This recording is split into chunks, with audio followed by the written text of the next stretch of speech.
ये घटना साल 2022 की है, जब ये घटना सुरेश नाम के एक आदमी के साथ नेशनल हाईवे 66 पर होती है।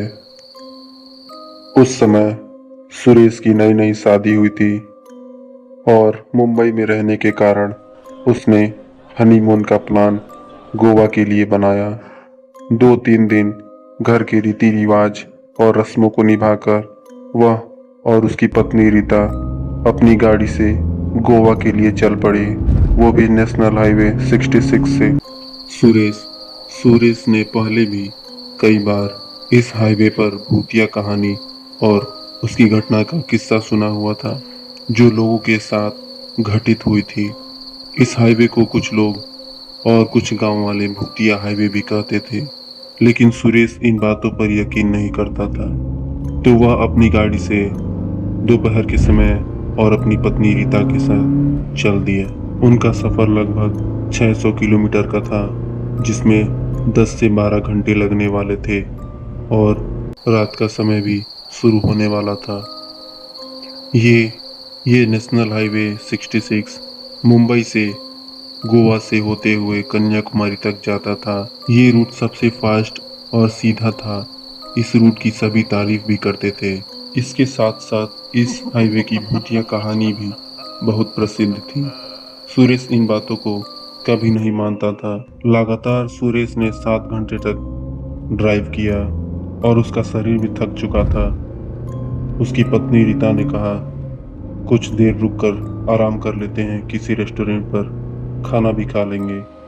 सुरेश ने रास्ते में एक रेस्टोरेंट पर देखा और वहां जाकर गाड़ी लगा दी। रेस्टोरेंट रेस्टोरेंट दूर से देखने में बहुत ही लाजवाब था।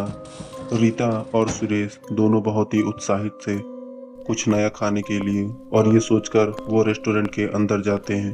अंदर घुसने के बाद रीता एक वेटर को बुलाती है और पूछती है, यहाँ सबसे प्रसिद्ध क्या है खाने में।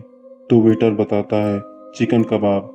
सुरेश और उसकी पत्नी रीता दोनों मान जाते हैं और 2 प्लेट चिकन कबाब ऑर्डर कर देते हैं। लेकिन जब चिकन कबाब आया तो दोनों बहुत परेशान हो गए, क्योंकि चिकन कबाब की क्वांटिटी बहुत ज़्यादा थी। वो दोनों वो दोनों आपस में ही बात करने लगे कि मुंबई में कभी इतनी क्वांटिटी नहीं मिलती, और उन्होंने 2 प्लेट ऑर्डर भी कर दिया था। जब दोनों ने चिकन कबाब को खाया तो उनका एक प्लेट में ही पेट भर गया। उन्होंने सोचा कि एक प्लेट बेकार क्यों करना, हम उसे पैक करा लेते हैं और रास्ते में कहीं जब दोबारा भूख लगेगी फिर हम उसे खा लेंगे। उन्होंने उन्होंने चिकन कबाब को पैक करा लिया और वापस अपने गोवा के सफ़र पे निकल दिए। तब करीब रात के 11 साढ़े 11 बज रहे होंगे। रास्ते पर मौसम खराब सा होने लगा। बादल की गरजने की आवाज़ आने लगी। उन्हें थोड़ा ठंड सा एहसास होने लगा। थोड़ी थोड़ी धुंध भी हो गई थी रास्ते में, जिसके कारण अब देखना रास्ते में मुश्किल हो गया था। ज़्यादातर फरवरी के महीने में ऐसा होता था। दोनों आपस में बात करने लगे कि अचानक से यह धुंध और ठंड का एहसास कहाँ से होने लगा। अब सुरेश को गाड़ी चलाने में भी दिक्कत होने लगी।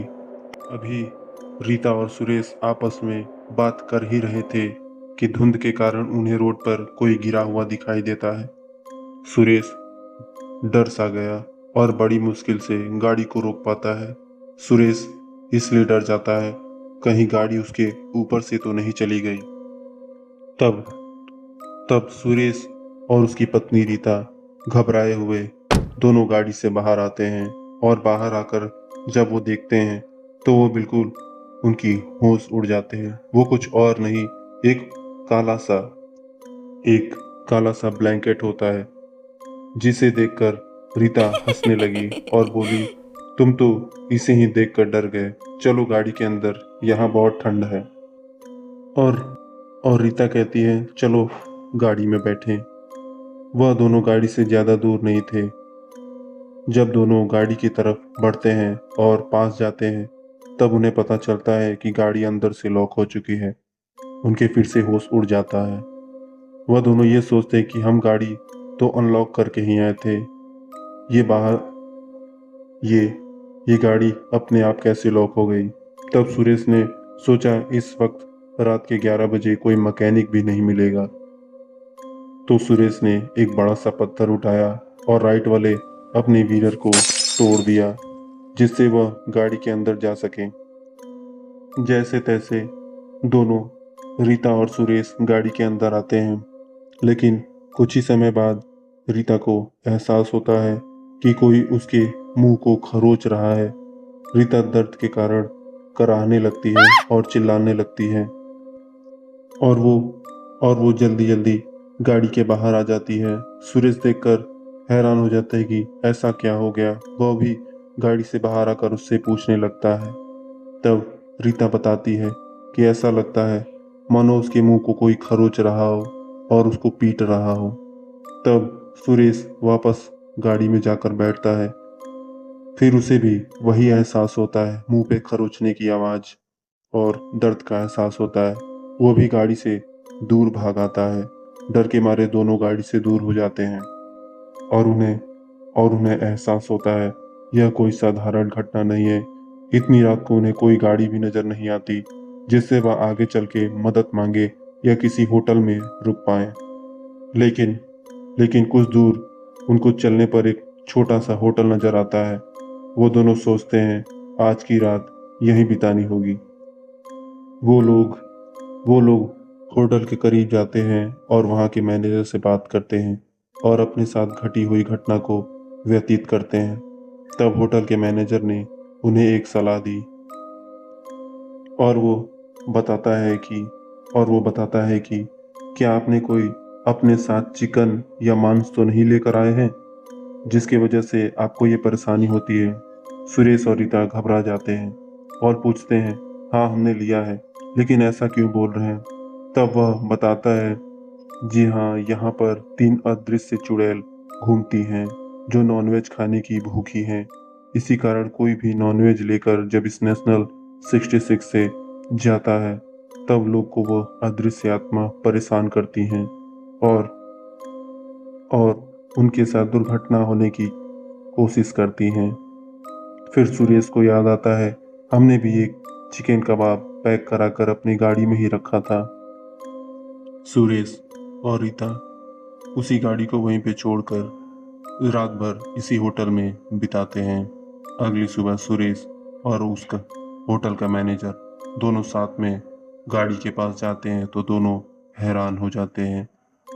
गाड़ी की सारी सीटें फटी हुई थी, सारे सामान बिखरे हुए थे।